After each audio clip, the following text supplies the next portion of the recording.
L'actualité en France, c'est la fin du laisser-faire, prévient Arnaud Montebourg. Avec son décret Alstom, désormais l'État aura son mot à dire pour toute cession d'entreprises stratégiques, notamment dans le secteur de l'énergie. Thierry Mandon du Parti Socialiste se réjouit qu'Arnaud Montebourg fasse bouger les lignes. Écoutez. Il faut reconnaître à Arnaud Montebourg qu'avec son tempérament, il fait quand même bouger les choses. La France, c'est plus oui au pays de la mondialisation. On a compris qu'il y avait des combats entre nations et qu'il fallait savoir dire oui, mais parfois savoir dire non. Alors Thierry Mandon félicite Arnaud Montebourg pour ce décret Alstom. Un vice-président du MEDEF déclare « Il est complètement fou, Montebourg ». Alors je vous pose la question à l'un et à l'autre. Nicolas, est-ce qu'il est fou, Montebourg ? Non, on peut s'interroger sur pourquoi ça n'a pas été fait avant, surtout. D'abord, c'est le premier point. Moi, je trouve que ça existe dans beaucoup d'autres pays, notamment les États-Unis, cette façon, au fond, de pouvoir dire non à des entreprises étrangères qui viendraient mettre la main sur des fleurons nationaux. Donc, et en France, on pourrait, comme ça, être portes ouvertes. Là où j'ai quand même des interrogations, que je trouve que ça très insuffisant, et là je pense qu'on va à nouveau se disputer avec Eric, c'est que moi je pense que c'est insuffisant. C'est insuffisant parce qu'on l'a vu avec Nicolas Sarkozy. Il avait récupéré Alstom, il lui avait redonné des moyens, mais il n'y avait pas de stratégie industrielle et il n'y en avait surtout pas de stratégie européenne. La seule alternative ensuite, c'est effectivement de créer une dynamique européenne, des entreprises à dimension européenne qui puissent lutter dans la mondialisation. Sinon, ça sera un repli qui ne suffira pas, ça sera des barrières. Donc ça ne sert à rien de le dire en fait. Ce que vous dites, non, ça sert parce que ça fait avancer, mais je regrette que le Montebourg d'avant était au niveau européen dans sa volonté de se protéger et qu'il est revenu un peu en arrière. Et ça ne suffit pas. Il faut articuler ça avec le niveau européen pour que ça marche. Alors, d'abord, je suis très content que Nicolas Domenach trouve ça très bien et que la France protège son industrie parce que si Nicolas Domenach était cohérent, il comprendrait que là, idéologiquement, qu'est-ce que ça veut dire ? Ça veut dire que Montebourg combat les libertés fondamentales de l'Union européenne depuis 1984, qui sont les libertés de circulation des marchandises, des capitaux, des services et des hommes. Pour vous donner raison, Bruxelles a réagi et met en garde Paris contre toute tentation protectionniste. Non, c'est ce qu'est l'Europe depuis 1984. Et même, certains disent même le traité de Rome. Non, certains disent le traité de Rome. Je continue. Donc, en fait, Nicolas Domenach est d'accord avec Montebourg qu'est-ce qu'il met ? Il met de la préférence nationale dans l'industrie. Je suis pour la préférence européenne. Moi aussi, moi je suis pour la préférence nationale. Deuxièmement, on continue, parce que c'est là où nous ne sommes pas d'accord avec Nicolas. Qu'est-ce que c'est ? D'abord, Villepin l'avait déjà fait en 2005.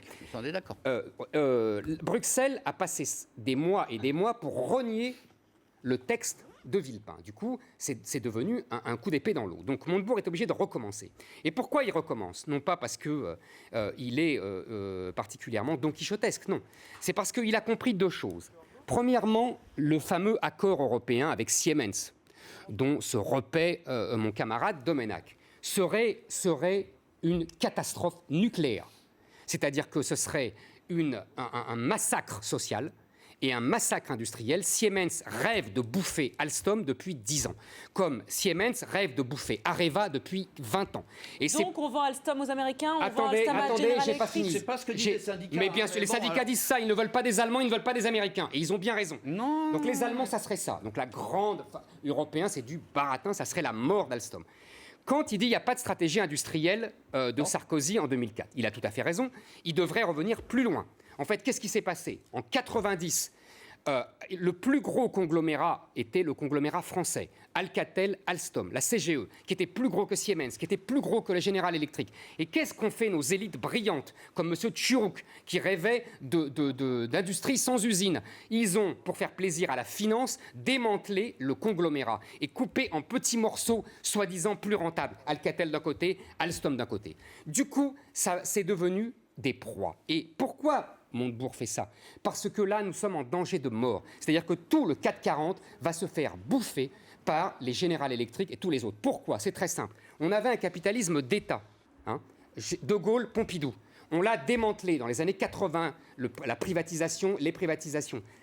Seulement, les autres pays, quand ils privatisent, ils font des fonds de pension pour drainer toute l'épargne nationale. Bon. Nous, la fonds de pension, Domenech a dit « Oh, c'est pas bien, les fonds de pension, c'est la capitalisation, c'est mal. » Le résultat, c'est qu'on n'a plus notre capitalisme d'État et qu'on n'a pas les fonds de pension et on se fait bouffer. Donc, en fait, Montebourg, pour l'instant, c'est un cri de désespoir qu'il fait là. C'est dire « Arrêtez, on va se faire bouffer ». Mais si on ne rétablit pas le capitalisme d'État, on est mort. Et dans ce cas-là, il faudra affronter Bruxelles. Répondez sur ça. Nicolas, répondez sur ça. Est-ce qu'on peut encore revenir au capitalisme d'État? Ou est-ce que c'est pas trop tard? Ou est-ce que c'est pas trop tard? Il faut affronter Quand il Bruxelles. est emporté par ses idéologies multipliées, Vas-y. les fonds de pension tels qu'ils avaient été conçus n'étaient absolument pas pour le capitalisme d'État. Les fonds de pension, c'était des forces privées.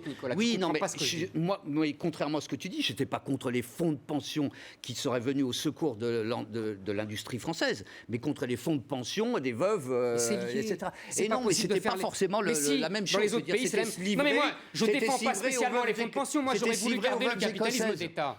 Alors, tu vois, comme je suis. Non, mais c'était si vrai aux veuves écossaises. Seulement ça, l'Europe l'interdit. Non, mais je voudrais que tu ailles au fond des choses. Mais au fond des choses, le second point. Ou Europe. Non, tu choisis maintenant. Le capitalisme. Non, justement. Tu choisis. Non, mais c'est là où je refuse ce piège. Voyons. Et ce qui est devenu. Non, mais ce qui est devenu. C'est ça le drame. On va sans doute en parler quand on va revenir à l'Europe. Au fond, c'est que le débat européen a été kidnappé d'un côté par les libéraux technocrates de Bruxelles qui donnent le bras aux anti-européens et aux souverainistes. Et donc, les pro-européens ont disparu. Alors qu'on voit bien, encore une fois, tout dans cette affaire-là, comme dans tant d'autres, que s'il n'y a pas une dimension européenne, il y a la démarche industrielle et financière, eh bien, on sera mort de toute façon. L'industrie française. La démarche européenne, ça veut dire que l'industrie allemande bouffe l'industrie française. Mais comprends ça. Au pire, il vaut mieux saluer à General Electric. Airbus, on a été bouffé peut-être. Mais Airbus, c'est les Français qui l'ont inventé. Et bien alors, c'est ce que je te dis. À nous d'inventer autre chose. Mais à nous d'inventer autre chose. Tu viens de nous dire qu'on est forcément, c'est de notre destin d'être bouffé par l'aigle allemand. Oui, eh bien si non. on fait des accords européens, oui. Eh bien là, non, en l'occurrence, avec Alstom, oui. Airbus, mais Airbus, c'est l'inverse. Et puis je te signale, mon cher, signale-moi. que Airbus, c'est les Français qui l'ont inventé, c'est les Français qui l'ont fabriqué. Et depuis 10 ans, les Allemands sont en train de le bouffer. Regarde tous les spécialistes, ils te diront ça. On garde ses munitions, on redescend, et l'un et l'autre, on redescend de 2 étages. Merci messieurs. On revient. Qui a dit qu'on ne parlait pas d'Europe à la télévision? Nous sur iTélé, on va en parler après la pub. Allez, on y va.